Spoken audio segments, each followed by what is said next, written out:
Welcome to today's episode of the Declutter Hub podcast, your channel for super easy, no-nonsense advice on how to declutter and organise your home. Please welcome your hosts, professional organisers Ingrid Jansen and Leslie Spellman.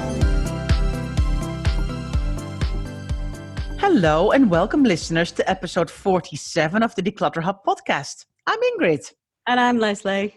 If you have clutter and want to sort it out, this is the show for you. In today's episode, Leslie and I are talking about back to school organizing. And it's only a couple of weeks until most of the kids go back to school after the summer holidays. There is shopping to be done, organization around homework and planning, and helping our kids to have a great start to the new year. I think most people are just happy the summer holidays are over. Leslie, what do you think?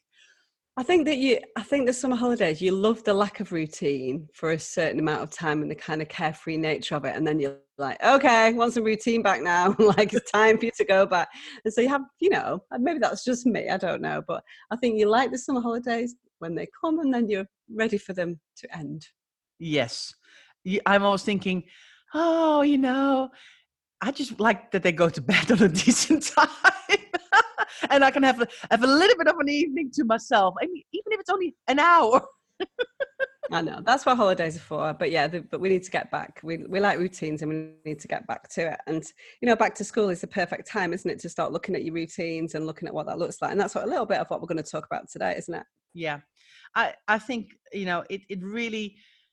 A lot of people think, January is like the start of a new year. But for me also, that point in September when they all go back to school, it seems like everybody's goes back into this planning and organization and routines and scheduling things in your diary. While in the summer, everybody's been like, we'll see what happens. But as soon as it's September, it's like, right, we have to go back to business. I think it is. It's a second opportunity for New Year, New You, isn't it? Do you know what I mean? Because it is the beginning of a new year, and it's when a lot of people do want to do the resetting and things like that. So yeah, I think absolutely. There's almost twice in the year, isn't there, where we look at doing things differently and try to set up kind of resolutions, but we don't call them New Year's resolutions in September, so it's slightly different, isn't it? Yeah. I mean, this year it's looking slightly different for me because my youngest is going into sixth form, which makes it's still the same school, but it is different in terms of the planning and the kind of things that you're going to buy. So, and I know you've got a different year coming as well, haven't you, with Anne? Yeah.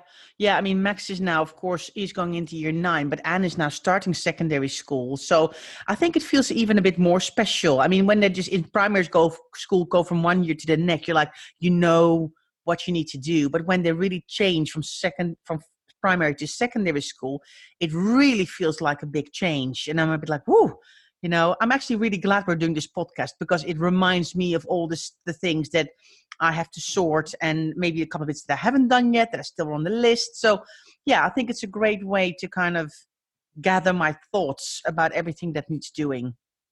I think it's probably worth talking about the different kind of school systems. And of course, across the world, there are different holidays and different school systems. But for us in the UK, then we pretty much, for the most part, to be fair, we have middle schools as well.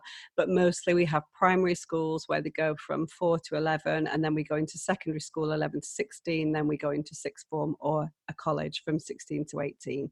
So that's the way it works in the UK. I know in the state that I lived in New Jersey in America, there was definitely a middle school system. So they changed at 14 and then went to the next level. Yeah, and then got all that kind of sophomore, freshman, which still completely blows my mind, trying to get my head around what that is, and senior and junior. I think I finally got it worked out. But anyway, so we're talking about the UK system when we talk about secondary school and primary school. Yeah.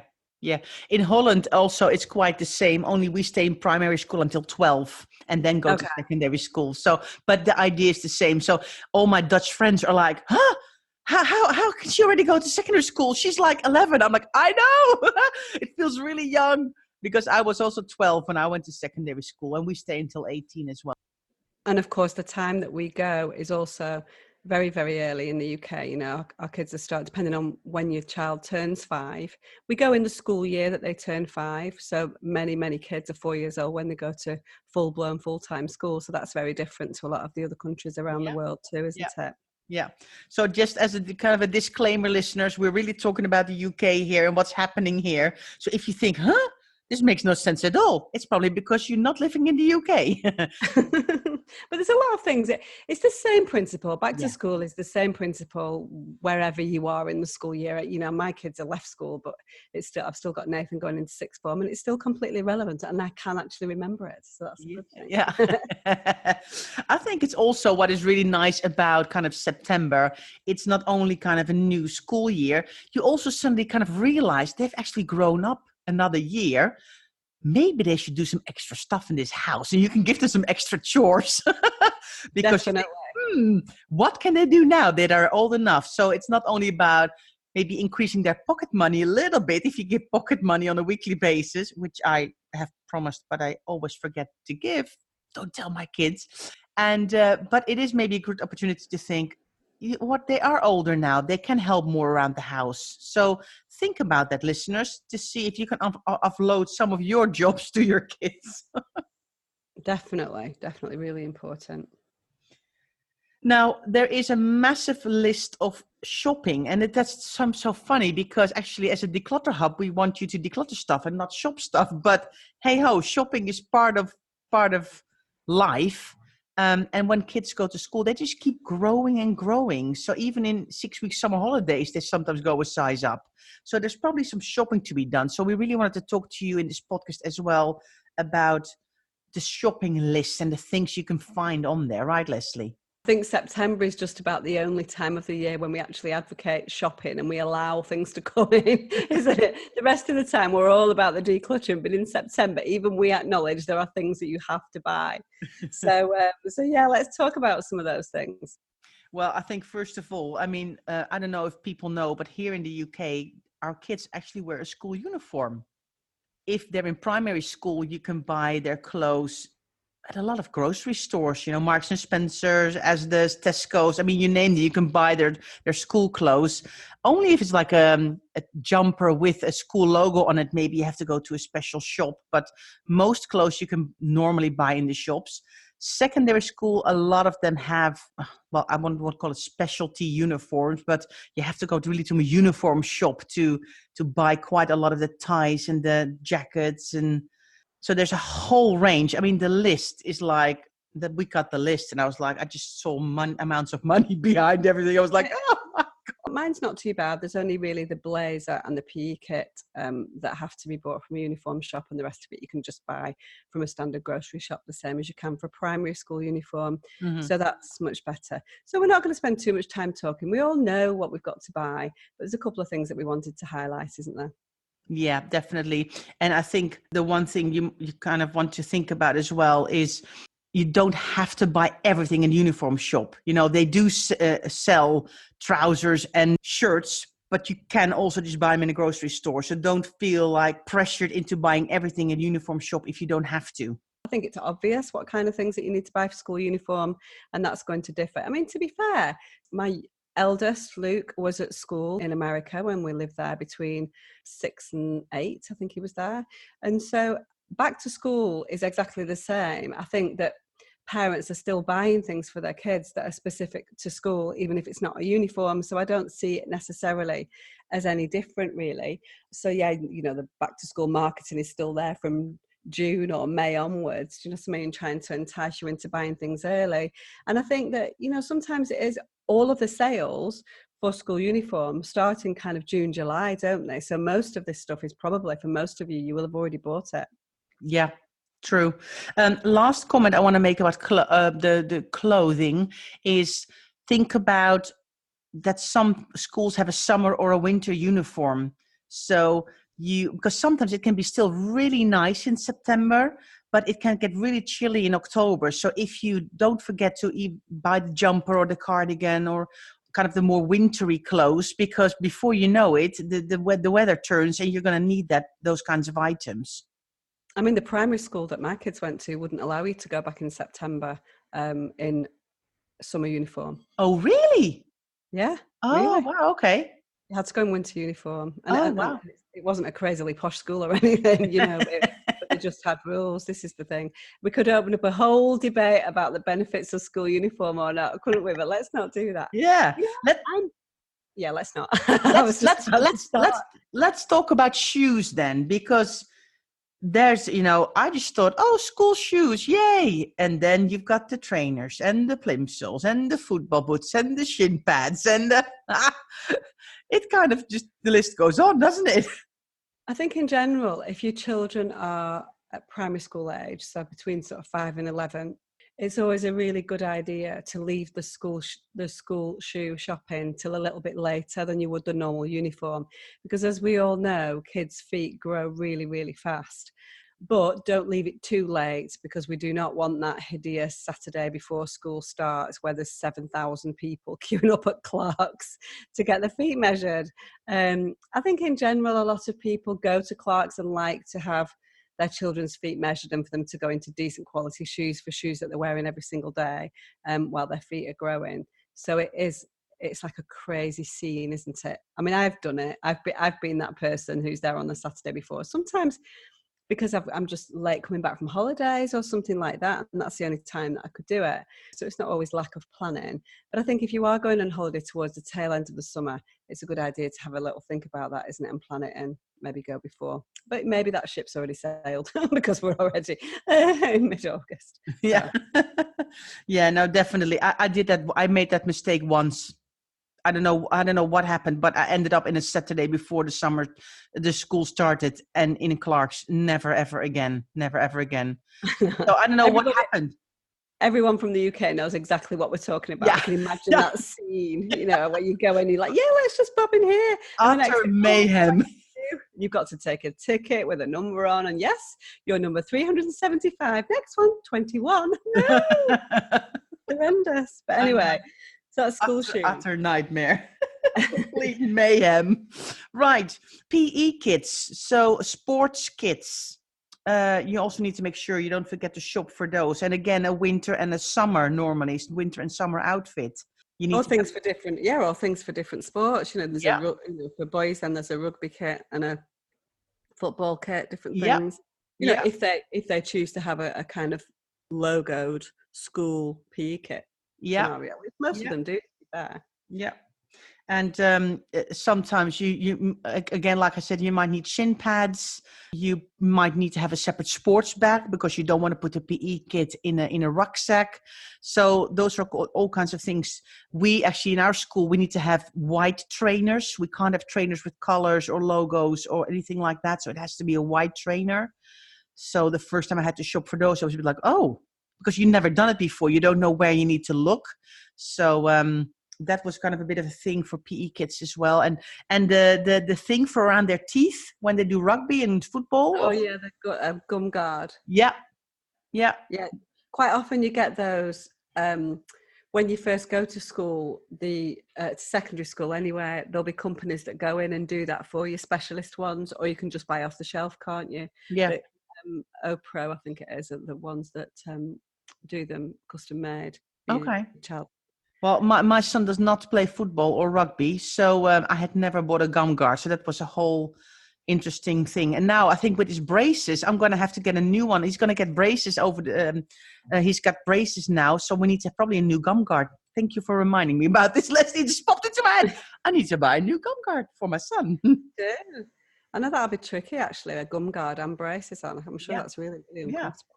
Yeah. But anyway, we digress. And so let us continue on with our list. I'll tell you what always makes me laugh, and it's something that I have to really sort of calm down about, is this obsession with kids getting a brand new pencil case and brand new stationery kit every time they go to school, when you know that if you looked around your house, you've got all the pencils, all the pens, 5 compasses, protractors, set squares, rulers, rubbers. Oh, there's me again with the rubbers thing. Let's call it any razor, shall we? Otherwise we're going to be in trouble. And so, but yeah, and I'm like, and they're like, yeah, but I want you. And it's like, oh. And I just think it's almost like a rite of passage for them, isn't it? To get a new pencil case every year. And so that's when we get all this hideous amount of stationery build up, isn't it? Yeah. So that's just one of my little bugbears. But I still did it every year, didn't I? Because, I would be the mean mummy that didn't do it otherwise. But the choices are just also, there's so much choice. It's not like, oh, let's just get this one. When you go into like a stationery shop, there's like, oh my God, there's everything. You got 25 choices for every item you need to have. And you're like, which one do I need to get? And it's just keeping it simple, really, isn't it? And just trying not to go crazy on it, really. If you can manage to persuade your child to recycle or reuse, that would be ideal. Yeah. Tell me how you do it when you do. I'll be Yeah. very interested to hear. Okay, I might have to be mean and go, what have we still got left from last year? You can use your calculator from last year. Yes, your dictionary is still fine. Where is it? The thing I do really kind of always check is if their lunch boxes are still in order, and if they don't are not too, especially when they go to secondary school, you don't want to send them off with a babyish lunchbox. I mean, a lot of the kids eat at school. My kids really still like a packed lunch to bring to school. But, you don't want to give them a babyish lunchbox. So I always kind of double check, is your lunchbox still okay? And if are they still okay? Because they've been used for a year, they get filthy and they get a bit damaged and a bit manky. So that's always something I really check together with like water bottles, are they still properly closing? Don't they leak bright, with a Sharpie, their name on it, because things like that just get lost. I don't know. I think I'm on the third or fourth water bottle for Max this year. I'm like, I've never been a packed lunch mum. I'm so disorganized. It's not that I'm disorganized, but it's just something that I don't really want to do, make a packed lunch. And so I don't think any of my kids have ever. They've always done school dinners, always. Oh, wow. I know. I'm so bad, aren't I? I'm so bad. It's just another thing to add in the morning. And I just, I think if you can give them a hot meal at lunchtime, then it means that you've got a little bit more flexibility in the evening with the meals. That's what I've always managed to convince myself anyway. Like, I want sandwiches. I'm like, nope, school dinners. So one less job for me to do every morning. Anyway. I love it that you admit this stuff, Leslie, honestly. I know. Oh my gosh. Listeners, it's like, honestly, too funny. I'm crying here. Anyway. Sack the professional organizer again on another podcast. I know, honestly, because I'm disorganized. The disorganized professional organizer. I'm kind of a do as I say, not as I do kind of person. That is not true at all. That is not true. Anyway, last couple of little bits we need to shop for is sticky back plastic to cover books, especially when they go to secondary school. That's a little job that I love. I know it's very fiddly and but I just like doing that. I just think it's great. So I'm going to have to teach my kids to do it, because now I've got 2. So I think I'm going to need to teach them how to do it so they can do it themselves, because otherwise it's going to be too much. But you can probably They don't do sticky back plastic at our secondary school. Really? No. Okay. I'm kind of wondering whether it's a global thing, sticky back plastic. Is it? Or is it just a UK thing? What are you thinking? I've been putting sticky back plastic on my books since I was 11. Do you know what I mean? So this has been around a long time. I mean, the product is much, much better than it used to be, because you can actually now peel it off, can't you? Put it back on again if you get wrinkles in it. But I used to do it, and you used to put I was into Duran Duran at the time, and you used to be able to put things all over your books, like you could put magazine things and put it under the sticky back plastic. Did you do that? No, but interestingly enough, because we didn't sticky back our books like we bought the books, like the proper learning books, the syllabus. We had to buy them, and those we put sticky back plastic on. So not on the writing books, like we call books here. It's a bit confusing, listeners, to be honest with you. But here, what the kind of the line textbooks. The textbooks, the textbooks we would sticky back in Holland when I was in secondary school, but not our writing books. Because I used leather arch files, I think, a lot, with just lined paper with holes, and I can just add it to my thing. So here, the textbooks stay in school, and the kids only bring their writing books home, and those you need to put sticky back plastic on. I know, there's different rules for different things. I mean, will it surprise you that I'm not really a big fan of doing sticky back plastic? Little bit on the fiddly side for me, but I do concede that perhaps I'm a little bit better, particularly than my than my two sons, and so I probably have to step in at that point. But my daughter would be quite good at the sticky back plastic thing, but the Yeah. boys would probably be a little bit rubbish at it. My boys, Mhm. anyway. Yeah. So anyway, so And sticky back listeners, plastic. and we know listeners, it's plastic. We don't like it either, the fact it's plastic. But on the other hand, because we put the sticky back plastic around the books last much longer and they don't fall apart. So hey, don't shoot the messengers. That we can't help it. We have to put sticky back plastic around. And we rather not put plastic and use plastic. But there's nothing we can do about it. But we can absolutely say that's not single-use plastic, is it? That's Yeah. plastic for a reason that's been Yeah. reused every single day. Do you know Yeah. what I mean? True. But anyway, so we've done all our shopping, have we? We done all Yeah. our shopping? Yeah, I think so. I think we've got the whole list. So let's talk a bit more about organization then around going back to school, because quite a lot of organization needs to happen as well, kind of just before they go back to school. So let's talk about a command center then for a moment. Yeah, so we've done a podcast, didn't we, about command center, Yeah. if anybody's not familiar with that terminology. But basically, it's a place in your home where all of the organizational stuff for, mainly, could be yourself, it could be your family, it could be your kids, where all that kind of stuff happens, really. Just somewhere where you can grab things, where you know things are going to go, where you write things down, where you write memos to yourself. You keep a schedule, you write what days that the kids are doing ballet and football and tap dancing and all of the other things that happen after school. So command center can be a great thing. I don't think we're going to go into any detail because we have done a podcast on it. So listen back to that podcast, which we're going to give you much more information on there about how a command center might work. And I think that's episode 21. So go back to episode 21 and try and dig that out and take a listen of that. But it can be useful. But really, command center is just part of, I've already talked about New Year, New You, haven't we? It's all about giving yourself the opportunity in September to try and be better this year with your organization than you were in the previous years, because things slip, don't they? Yeah. And so having a command center, thinking about organization, thinking about chores and what chores your kids are now able to do, all those kind of things, the things that we can have the opportunity to have a little bit of a breather in the summer holidays and think about how things might be differently September onwards. Yeah. Also, what might be really helpful for your command center is get a holiday schedule of the school's website with all the holiday dates. So you can then maybe put that list of holidays in your command center. So you have it at hand. You can already put it in your diary, put it in your calendar, put it on your wall mounted calendar, paper calendar, whatever you use. Think about that in advance and don't kind of think, after they've started about 2 weeks, think, oh yeah, there must become holidays coming soon. When is it going to happen?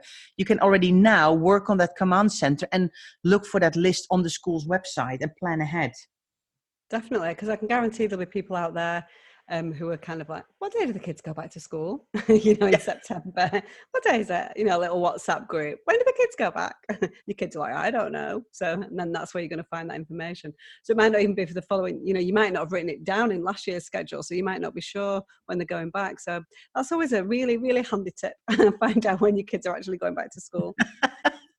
Well, well, what, interestingly enough, I found out that I thought that Anne was going back on the Monday. She's going back on the Monday. I thought Max was going to go back on the Tuesday. No, that's year 7 and year 12 only. So he's not going back until Wednesday.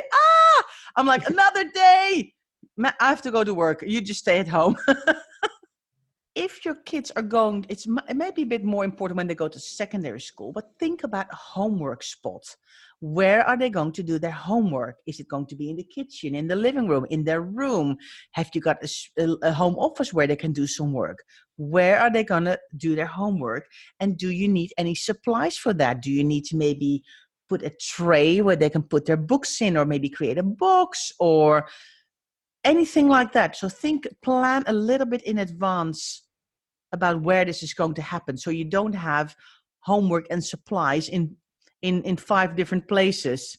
So don't worry about that. Yeah, I think it's really important, isn't it, to have a space for your child so that they can feel as if they're fully supported. I mean, often, to be fair, it is going to be in the kitchen, particularly when they're younger, or in the kind of hub of the home, if you will, somewhere that's close to where you are. But I think as they get older, they tend to do homework more in their rooms. So just think about that. But it's really important for them to have a designated space so that they can sort of do their best work. You also might want to have to sort out some stuff in school, maybe fill out some forms.